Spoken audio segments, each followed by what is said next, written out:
Okay. Your baby's injured as well? I fell on top of him. You fell on top of him? How old is he? I'm holding. Do you see the police? Yes. Okay, we're going to start an ambulance over there as well, okay? And how old is your son? Warning, some viewers may find the following video disturbing. Viewer discretion is advised.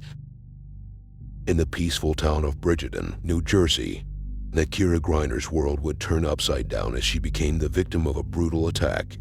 Nakira Griner would call 911, stating an unknown person had attacked her. She would tell dispatch as she walked to the local Walgreens, a stranger ambushed her from behind, kicking her to the ground and raining punches and kicks upon her, even striking her in the head. She would also tell dispatch that she was walking with her 2 kids when the attack occurred. She had her 2-year-old son in the stroller and her younger child strapped to her chest in a baby carrier. She could not defend herself as the attacker snatched her child and fled with the stroller. Nakira stated she couldn't do anything but lie on the ground and scream for help. The operator struggled to understand her through her tears as Nakira recounted the horror of the attack. This was the call between Nakira and the dispatch. Where's emergency? Hello? Hello? Can you hear me? Hi, this is 911. What's going on there? What's the address?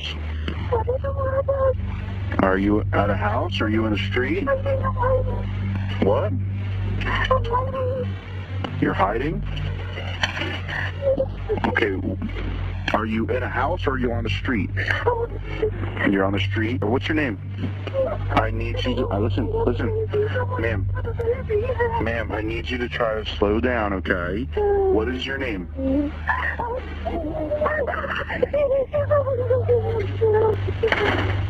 Okay, listen, I'm really trying to understand you, but it's really difficult while you're crying. Try to take a deep breath, slow your breathing down, and tell me what's going on so I can help you. You're walking to the store? What's the name of the store?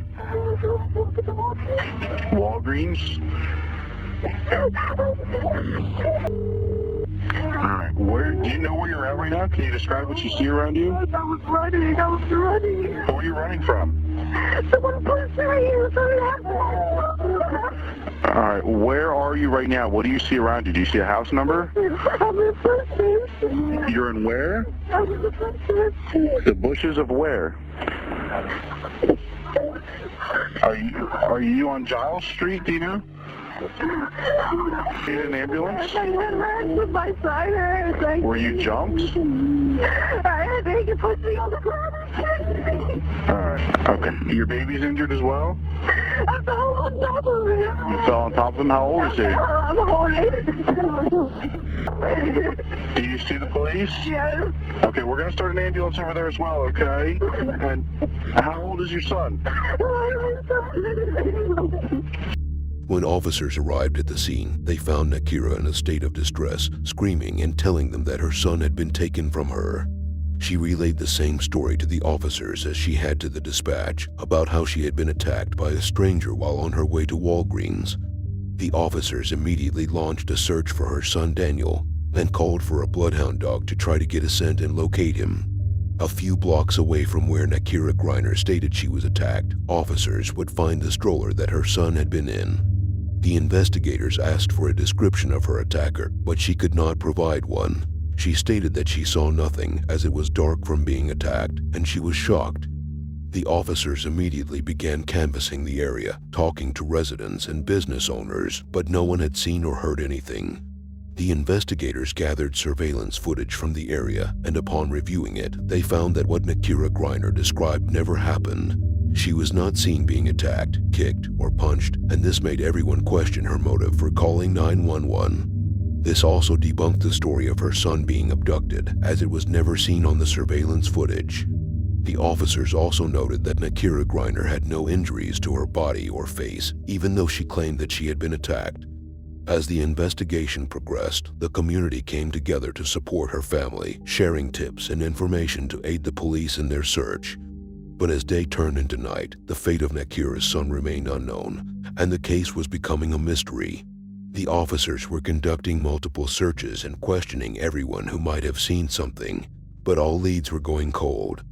The officers were also looking into the possibility that Nakira could have killed her son Daniel. They were also questioning her about her background, her past, and if she had any motive to lie. As the investigation into the disappearance of 2-year-old Daniel Griner progressed, investigators took Nakira Griner to headquarters for an interview. During the questioning, investigators asked her to participate in a polygraph test, but at first, she declined. However, after thinking about it for a few moments, she changed her mind and agreed to take the test.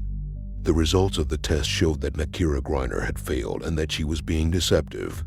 As the hours passed and Daniel remained missing, the case turned from a missing child to a homicide. While detectives were interviewing Nakira, a group of officers were searching her house for any sign of Daniel.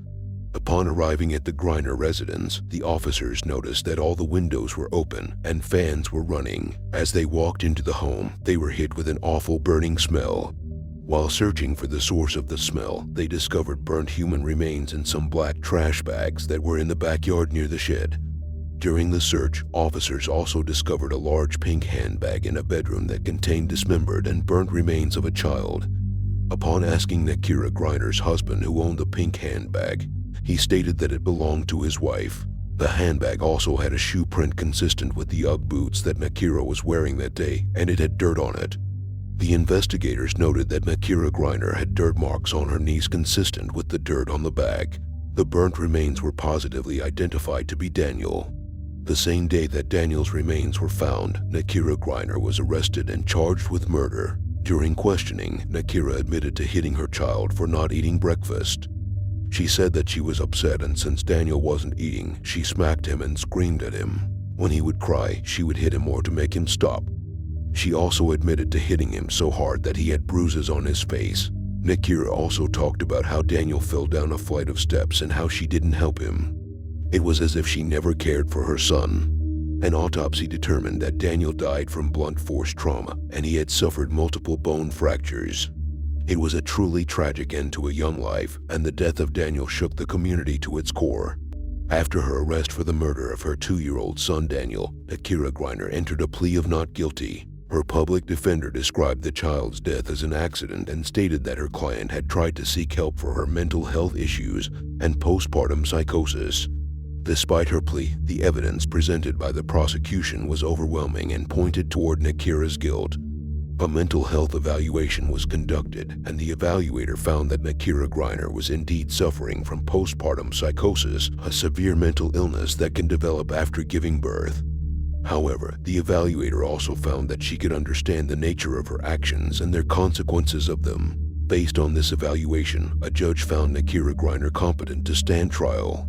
During the trial, the prosecution presented a detailed account of the events leading to Daniel's death. It came to light that on the day of the murder, Nakira Griner was trying to feed her son, but since he wasn't eating, she decided to hit him. She beat him so hard that he became unconscious. Since he wasn't moving, Nakira panicked and in a fit of rage, dismembered her child and cooked him in the oven. Once the smell of human remains overwhelmed her house, she stopped and tossed his body in trash bags and in her handbag to conceal her crime.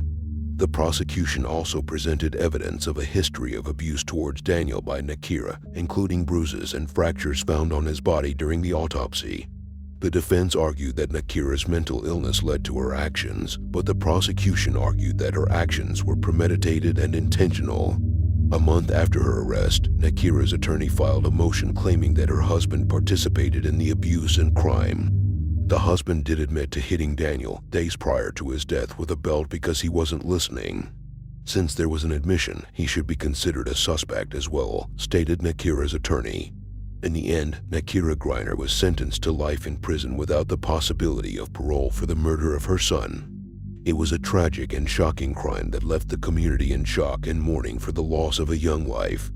When it was all said and done, Daniel's family would lose an enthusiastic and happy kid who was described as always having a big smile on his face. Daniel was a young child who loved playing with toys, chasing his mom and dad around the house, eating Cheetos, and watching Shrek. His life would be taken by his mother. Nakira would receive a life sentence without the possibility of parole for her crime.